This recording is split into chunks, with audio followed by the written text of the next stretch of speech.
Shalom, everybody, and today we are learning Parashat Metsora, the leopard, the one who has leprosy, and that's the name of the Parashah, Metsora, and it can be found in the book of Leviticus, chapter 14, verse 1. And again, this is basically same topic as last week portion, Tazria, but with some edges. Why? Because it happens many times that the study, the lessons of the previous week continue to another week, sometimes 3-4 weeks. We have that kind of era in the year that we supposed to learn a special lesson, and 1 week is not enough. If we go to chapter 14, verse 1 in Leviticus, the book of Vayikra, and here it speaks about the cleansing of the lepers. And who is doing that? It says, verse 2, chapter 14, verse 2, Vezot tiyeh Torat HaMetzora. This is the law of the leopard. Beyom taharato, in the day of his cleansing, vehuva el hakohen, and he should be brought to the kohen. Okay, v'yatsa hakohen el michutz lemachane. Now the leprosy, people with leprosy were quarantines outside the camp, and the kohen should go outside the camp, and he would look at the lepers and to see if the leprosy is being healed. Okay, what do we have over here? So we have to remember what we explained about leprosy. The leprosy the Torah is talking about is not what we know today as the medical pathology of leprosy. Nothing of such. Whoever decided to translate the Metsora over here into leprosy, okay, that's not what it is, because if somebody has a skin disease, and a terrible skin disease, you take him to a physician, not to the priest. Here we're talking about something of totally different nature. We're talking about something that comes before there is a skin disease. And let me explain. We spoke about it last week, and we'll explain it again. Leprosy is a mental disease. Only the Kohen had the authority and the ability to really diagnose the disease and to initiate the procedure of healing. Why? Because the Kohen, the priest, had the ability to see something that not everybody could see, and that's why even if a person is very learned, he has no authority to decide if it is leprosy or not. And even the Torah is saying sometimes it looks like a skin disease. That doesn't mean it is leprosy. Okay? So let us explain what the story is about. And we said, and we got, you know what? Let's read from the Zohar. And the Zohar of this Parashah,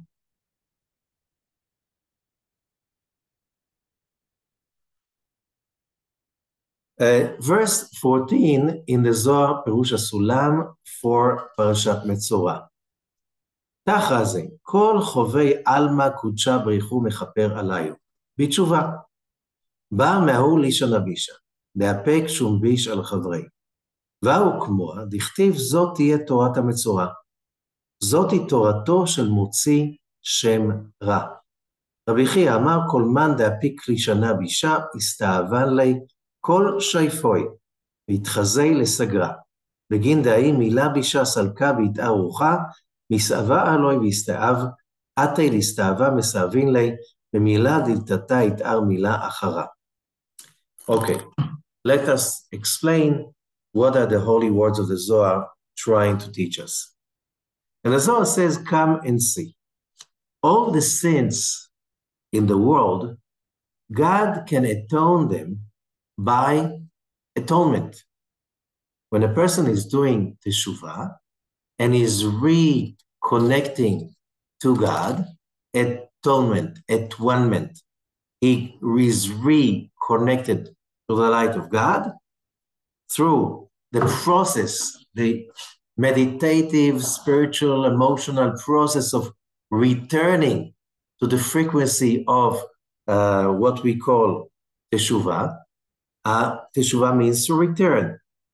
However, all of this can be atoned by atonement, repentance, or returning back to connect to the tree of life. But leshon hara, but bad-mouthing. Somebody who bad-mouth his friend, we already explained. So whoever Rabbi Chia said, what does it mean, Metsora? The word Metsora, which is the name of the Parashah, the name of the disease, means bad-mouthing or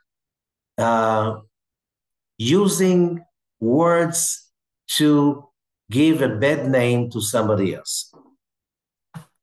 And Rabbi Chia adds, call me whoever is giving a bad name to somebody else, that person who does it, all his organs become impure. And he should be locked behind. And by the way, the word in Aramaic of the word Metsora is sagiru, which means in Hebrew, locked in or closed down. Because the moment people speak bad about other people, they create a lockdown of negative force to their body and all their organs. It's not just the skin. It's the whole body is being affected. Why? Because that evil speech is going up and awakens the impure spirit, the dark spirits. And then he becomes impure. And what it says, whoever wants to become impure, he will get impure. Whatever is happening from below will happen from above. Which means, you know, what they say, I repeat it many times, when you hate somebody else, it's like you're drinking a cup of poison and expecting somebody else to die.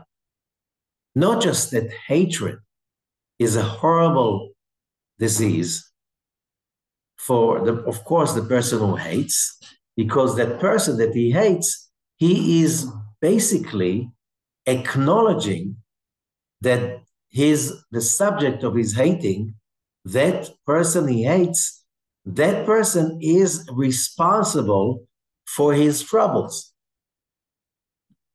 Okay? The moment you hate somebody else, you are transgressing the second order on the first and the second orders on the two tablets. A, I'm the Lord your God that got you out of Egypt from the house of slavery, which means you are not a slave anymore. Hateful people are slaves. Why? If you hate, it means that you are subjugated to the idea that somebody is to blame by anything. At that moment, it's not that you cannot be at the same time a slave and worship God. You can't. You have to choose. Who is your master? The person that you hate or God? What does it mean? I hate that guy. He's not my master. Of course he's your master. He occupies your mind. He occupies your heart. He occupies every organ of your body, because the moment you are busy, obsessed with hatred, every part of your body is impure. And the worst thing, if you speak it out. The moment you speak it out and you are obsessively talk evil about another person, you are being totally locked in the negativity that you generated, that you invited from the metaphysical universe. This is very, very dangerous, very important to realize. You're not supposed to hate, because this is, as it says again, the person who speaks evil on others and gives them bad name, he is God, the one who becomes impure. And where it says, Zot tiye Torat Metsora, we read it, Zot, the word Zot, this is, but it's in female. It's written in a female structure. In Hebrew, there's a difference between female and male when you say this. Okay, and that word is referred to Sfirat Malchut, the Shekhinah, that the moment a person is bad-mouthing somebody else, the whole Shekhinah will turn against that person who speaks evil about somebody else. Why is it like this? So, and I explained it last week so we can understand it better. The idea is that when we blame somebody else, at that moment, we are getting God outside the picture, which means when you really study monotheism and you really understand there's only one God and there's nothing but God and nothing can happen without God's consent or somehow being part of it, even though sometimes it's very painful, unjust, and it looks unfair. God is still there, even though we do not feel his presence. Why don't we feel his presence? And here comes the major idea. The moment we do not feel his presence is because we don't invite his presence to our lives. How do we invite God's presence to our life? You have to speak like this. You have to speak with certainty, with love, with understanding that basically you are in the presence of God. And if you speak like this, and when you speak like this, then you allow God's light to be manifested in your life, and you can make what is called your tikkun, which means you finally reach the purpose of your creation, which is to participate with God in completing his creation. He created his creation incomplete, so we can be God's partners in completing the creation. How do we complete the creation? Through actions and through words, which means, and words are the most important, which means you can do nice actions, but if you say the wrong words, that action is meaningless because it's hurtful, whatever. So the actions are important, but what really gets them in place is the words, is the speech, is the way we talk. When we talk with total awareness of awe, of the presence of God, and then everything we do, we do it in order to help and be partner with God, with the Creator's project of the creation, because we were created in his image and we cannot receive easy and free gifts. Therefore, the world was created imperfect purposely, so we can take what is broken and fix it. But the moment we see something that is broken and we start to get annoyed, upset, hysterical, and we say, God, you see, it's horrible. You see, the world is not right. It's not fair. Yeah, the world is not fair. Yeah, the world is not complete. Why? To give each one of us the opportunity to add another effort, another action to fix, to get the world closer to its completion. This is my job. So when I see incompletion, when I see things that are not just and not fair, and I'm starting to yell and scream and say, this is a terrible place, the world is terrible, what are you doing? You are basically bad-mouthing. You think you badmouth the person you think is responsible, but you're basically bad-mouthing the Shekhinah and the Creator.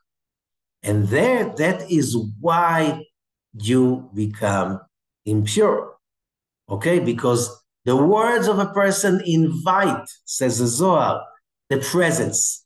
When we speak words of gratitude, hope, love, excitement, for whatever happens, we invite with these words holiness, energy, power, good fortune, power and positivity and protection to our lives. However, when we speak words of hatred and bad-mouthing and annoyance, and we invite the spirit of impurity to our lives. So who did it to us? Who brought the misfortune, injustice, and so on to our lives? We did. So instead of fixing it, saying, oh, now I see whatever they say, if it's not broken, you don't fix it. But you see it's broken. If it's broken and you're not realizing, here it is broken, there is a problem. My job is to do my best to fix it. My job is not to complain. I'm saying it again and again and again. Complainers are never winners. Complainers are never lucky. Complainers are basically lepers. Metzoraim. They have leprosy. Complainers, the moment you complain about everything or anything, you are becoming leopard because you are basically defaming the Shekhinah and the Creator. They created that exactly for us to complete the creation. So we can feel ownership over the pleasure, over the light, over all the greatness and goodness that God instilled in this universe. So when we get annoyed and we blame and we hate and so on, we are simply, that's the worst thing a person can do. And this is denying the consciousness of tikkun, the consciousness of correction, the consciousness which says what? I have responsibility, and whatever happens to me, this is my responsibility to overcome the annoyance, the discomfort, the upset, all of those emotions that make us lepers, make us metzoraim, because those emotions basically do sagir, they block, they close, they lock down the energy and the light of our souls. Therefore, we have to be really, really worried about that stuff, which means we have to be aware of what we say, because words have power. The universe was created by words, and whenever we speak, we have to understand that our speech, our words, have the ability to create. As it's been known, the word abracadabra is Hebrew. Avra kadabra means in Hebrew, Avra, I create, kadabra, as I speak. So if you want your life to be better, you have to speak positive, to speak with hope, to think with hope, to speak with hope, and to trust it that these words are part of the tikkun process. And this is not easy. We live in a society that is so well trained to complain, because complainers are losers, complainers are weak, complainers make themselves impure, which means weak and falling apart and almost dead. And because of that, complainers cannot really change the world. Who does change the world? Those people who believe, and everybody laughs at them. It's like, no, you're just hallucinating, you're delusional. And those people who really dare to dream, and they had dream, and they share their dreams. They share their dreams through books, through everything. Now, today, you have so many ways to share ideas. When you share ideas of hopefulness, of creativity and positivity, you focus on that, you generate purity, you generate tikkun, you generate positivity for yourself and everybody around you. However, if you are a complainer, so in the camp of Israel, the Kohanim, the priests, they had the ability to diagnose the energy field of the person and to see there is a leprosy. And at that moment, the person had to be taken out of the camp so it doesn't infect other people. You know how it is. When somebody has a complaint or bad-mouthing others, people, that can catch like fire in a dry field of weeds in an instant. Why? Because the evil inclination has a very powerful PR, the best PR in history, okay? On the other side, you need to stop that or correct it by creating with very strong faith and positivity and certainty. Because when people speak positive, hopeful words with certainty and positivity, they create a creation of their own. This is the story. So who would purify the Kohen? So the Kohen, that's verse 4. When the Kohen sees that the person is healed already, and then verse 4 said, and v'tziva Kohen, and the Kohen will order, ולקח למיטר שתי ציפורים חיות טהורות. We should take 2 living pure birds. ועץ ארז, and a cedar tree, ושני תולעת, and a certain red of dyed, okay, this is called shani, ve'ezov, and hyssop. And why that?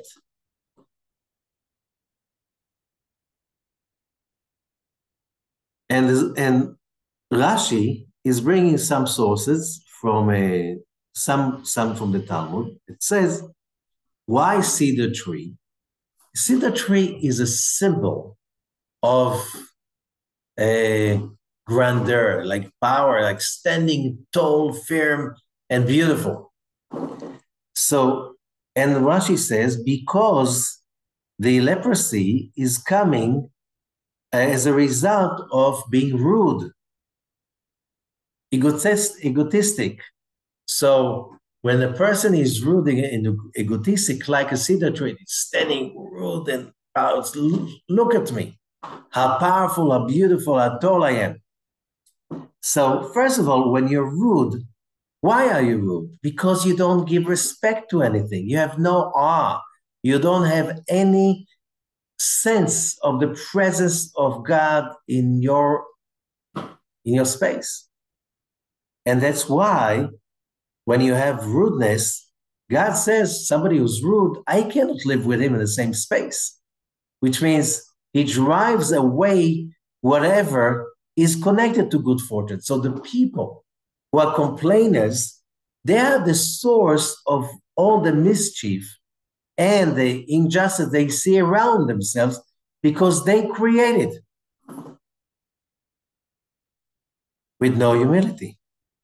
So you take the cedar tree in order to atone for the rudeness, Ushni Tolat ve'ezov, both of them, Shni Tolat, it's a color red that is made from a certain worm. And worm is the opposite of the cedar tree. It's a symbol of humility. Worm, what is a worm has to be proud about. And hyssop. Hyssop is also a symbol of humility because hyssop is a very low kind of a shrub or a bush, but it's not even a bush. It's much more smaller than that. And that's hyssop is a symbol for purity that is coming out of humility. So the person who has the leprosy will take two living birds. Why two living birds? Because Rashi says, again, he brings it from ancient sources, because all the leprosy is coming because of bad mouthing, which is chattering, speech. Who is speaking like this? Like birds. They're always chirping. They're always having that kind of speech. So the birds, together with the cedar tree, the red that is being taken from the worm and hyssop. And what do you do? Then he takes that, and the person has to put himself down with humility from his pride, like the worm, like the hyssop. Okay, so he's saying cedar tree is a stick made from a cedar tree. The worm is not the worm itself. It's a piece of wool, a woolen fabric that is colored with the red that is produced from the worm. And there's a procedure that the Kohen is using that to purify the person. So we learn from the process about the disease itself. But why does the Kohen have to do that? And we learn in many places the Kohen can diagnose the problem because the Kohanim had the ability those days to see the change of the frequency of the energies of the person. And you know what? Sometimes you don't have to be a Kohen. Just you approach a person and from looking at his face or her face, there's a complainer over here. It's like they look at stuff in a certain way, they're already looking for what to complain about, what to find wrong. And that is the worst kind of leprosy. And what does it do? It changes the frequency of the whole energy field of the person, and the Kohen had the ability to see that. Today, very few people can do that, to see change in the aura of the person. However, you have machines. And what, you want to see if the person is sick, you do MRI, CT, all of that, they check the energy fields around the organs of the body. And MRI, for instance, is showing that the field is becoming weaker and weaker, and that means that the probability for the body to engage with any kind of disease is going higher and higher, and depends on which organs it hits it worse. That's where the disease will come first. So this is an amazing idea, and the Kohen, that's why the Kohen could basically diagnose the problem, because the Kohanim were on a higher level. That's why they were chosen to be Kohanim, because they had abilities that other people basically didn't want, because they want to be busy with creating a life. Okay, so we got that, and the whole process of purification of that person, but we can understand from that people around us and in our world, especially now, you have so many people that use the media. Once upon a time, you needed to be a really important person to speak on TV, but that was the only media or radio. There was radio in the beginning. There was only radio. Then only later on came TV. And when people were taking over the media with spewing hatred and blame and stuff like this, people buy that stuff, we know, much easier. Why? It sells. It doesn't need from people any responsibility. However, if the person is a person that is committed to get out of his leprosy, which is not to hear bad mouthing. No, you feel, you cringe when you hear people spewing hate about somebody else, about a collective, or it doesn't matter. The moment people are busy daily, and today you have people doing that day and night, because there's so many media possibilities. And the moment people are doing that, what do? They bring themselves directly to the place under the dark side. They become his messengers. They become the messengers of the dark side. They become the messengers of chaos. And first of all, who is going to get hurt by that? They are going to. The person himself who invited, instead of being thankful for what you've got, and wish that you have some more, and take responsibility and do the best you can to get some more, you are in one club. But the moment you agree, your problems are because of another person, because of another group of people, because of another nation. The moment you agree to that idea, you're not in the game. You're not part of the Torah. You're not part of those holy sentences. You cannot participate because you're here to destroy. You know what? Everybody knows destroying is much easier than building. So the Kohen, who was in the level of Chesed, and we'll understand why Chesed is so important, because Chesed, loving kindness, heals like no other power. Just unconditional Chesed without negativity, that is the greatest healer. And that is the power that the Kohen possesses, the power of endless Chesed, endless loving kindness. Okay, now I think that explains a lot why, when you look around in our culture, and you find that in our civilization, which is divided into many, many divisions, which means you have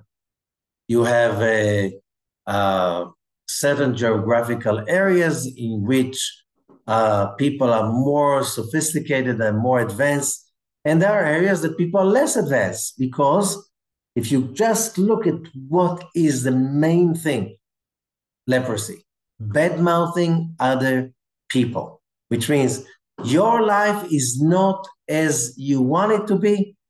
Do as much as you can, and what is the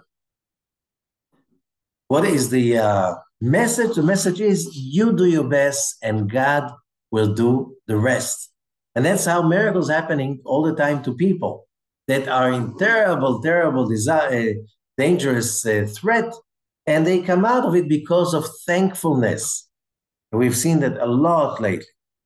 So when a person has thankfulness, which means he adores the creation, he adores every part of the creation, and he will do everything in his power when he sees some blemish to fix it.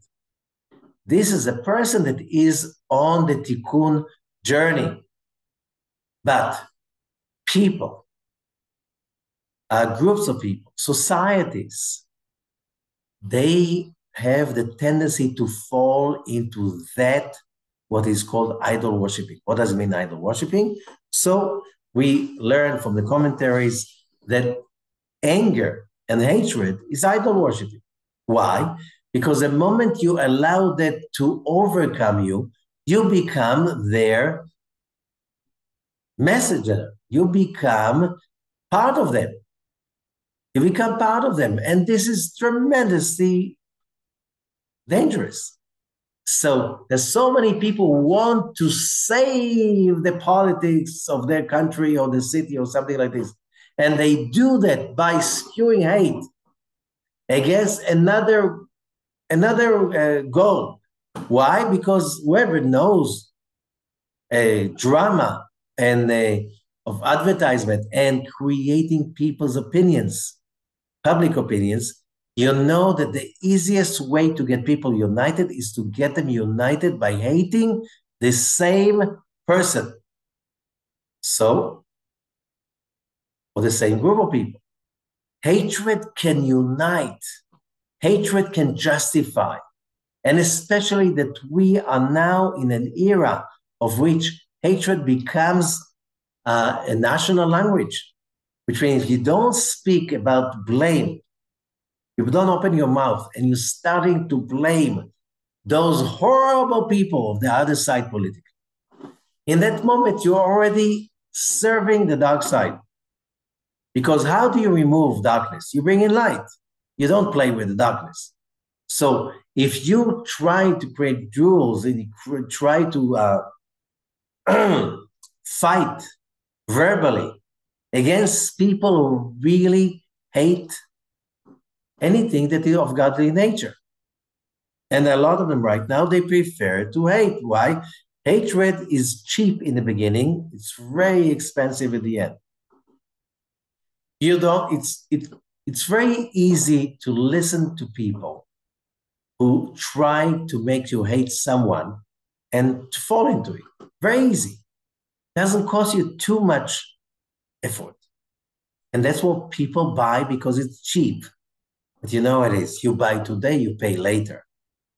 Later on, those emotions start to kill you from inside. It destroys your ability to have a decision. The decision-making process is being hurt. There's so many other direct, and especially when a person is in that place, the organs of his body are starting to come down in the energy. And then when the light comes out, darkness comes in. And that's a lot of diseases have that. You can find it. You can really see the change of the energy field in the body before the disease becomes pathological. So this is a very important concept. Our world right now is being divided between people who find their business in trying to find what's wrong and join a cult-like movements of people that terribly hate whoever they depict as the enemy of whatever is good. And this is a real kind of, they think they do something of justice, but when you hate, you are with the villains. You are with them. You belong to their power force. Okay? You belong to their army, unfortunately. And although you think you're fighting a holy war for a good, great, higher purpose, if that is involved with hatred and the fuel for your revolution is hatred, there's something wrong about it from the beginning. And the result will be, like, as we said, the energy fields are being closed down, shut down, and then diseases will come out. So you have to come out of these places and come out of those sections of people that are they're trying to unite around an idea of hating somebody else. I'm not saying you should ignore bad people.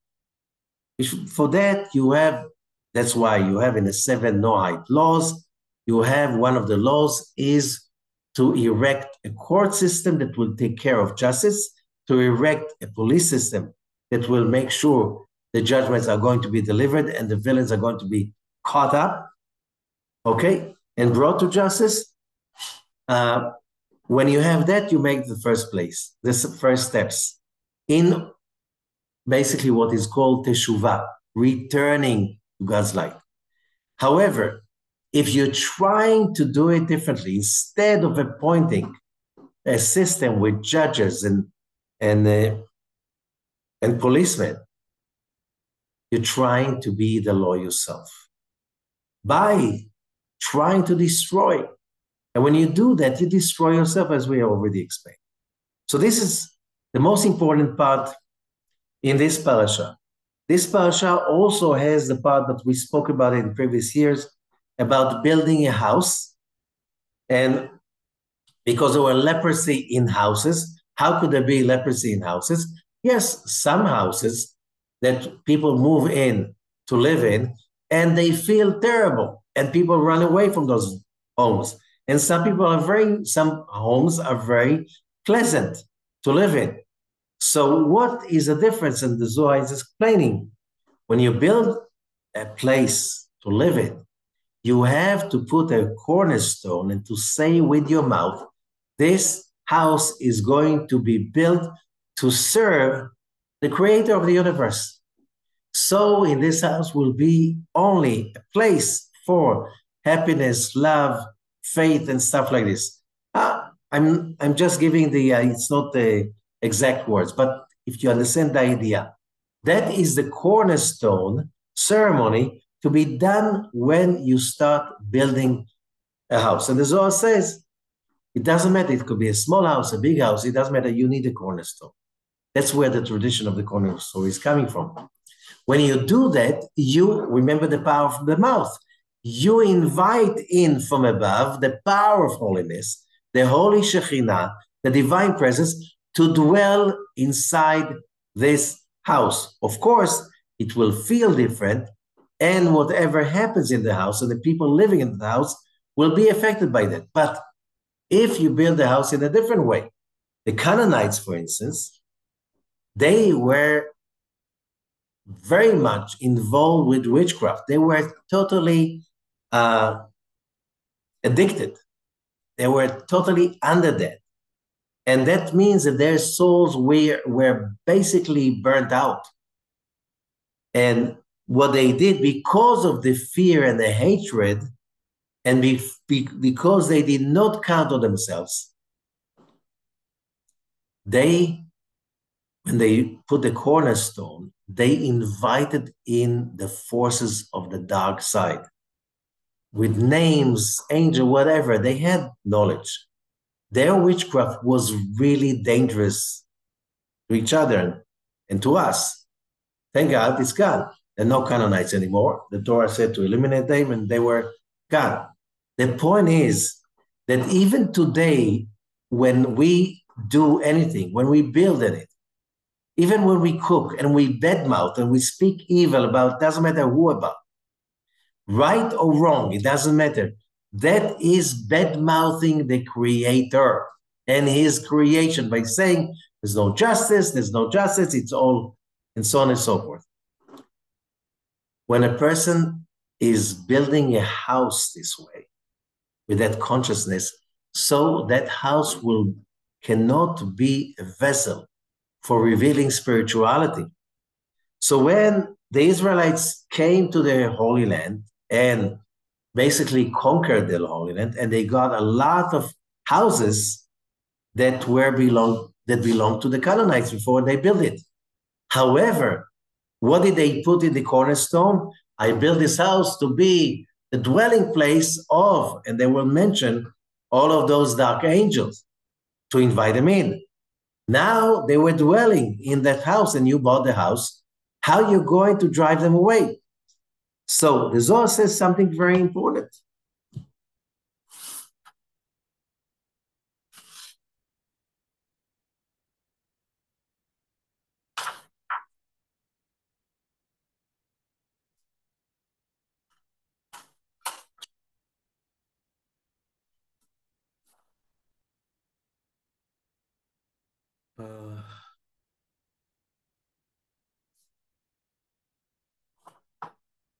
Okay, this is with I lost the place. I remember I put a mark.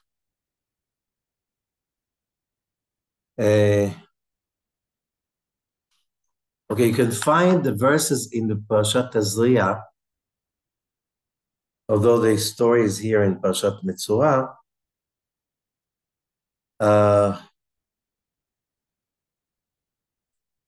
Verse 145. Come and see. Praiseworthy are the Israelites that are attached to the Holy Blessed be He. And He loves them. As it says, Ahavti etchem amar Hashem. I love you, said God. This is from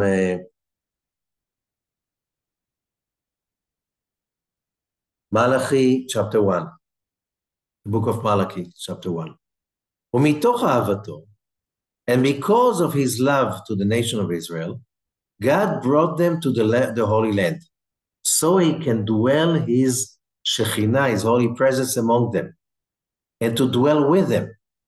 ושימצאו ישראל קדושים מכל בני העולם, and that the nation of Israel will become holy than all other people around the world. How is that connected? Verse 146. וכל הנשים אשר נשא ליבן, ועדיין בשעה שהיו עושות מלאכתן, היו אומרות, זה למקדש, זה למשכן, זה לפרוכת.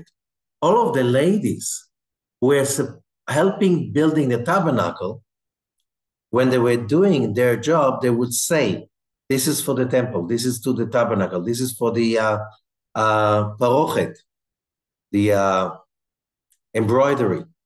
And that's how all the artisans behaved, so that the holiness will dwell over their heads. You have to speak it out. But יתקדש המלאכה, and that work will be sanctified. So when they brought the fruits of their actions, of their work to build the temple, the tabernacle, everything became holy and united because that was the right frequency. On the same way, that's verse 147. מי שעובד עבודה לעבודה זרה, whoever is an idol worshipper, or to the dark side that is not holy, כיוון שמזכירה על עבודה היא, הנה רוח חתומה שורה עליו. When he mentions the name of his idol worshiping, the name of his idol, then the impure spirit dwells over that work. So the Canaanites, when they were building their homes, they will do that. So why is it important?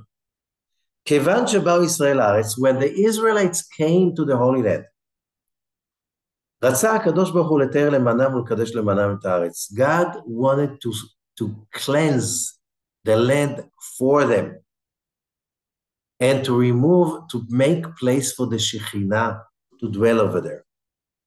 So how was that happening? Because when the leprosy appeared, it's chaos. It was just the power of God fighting the dark force dwelling in the house. Same thing in the human body. So the idea of why would there, as the Zohar is asking in the beginning, when the Torah says,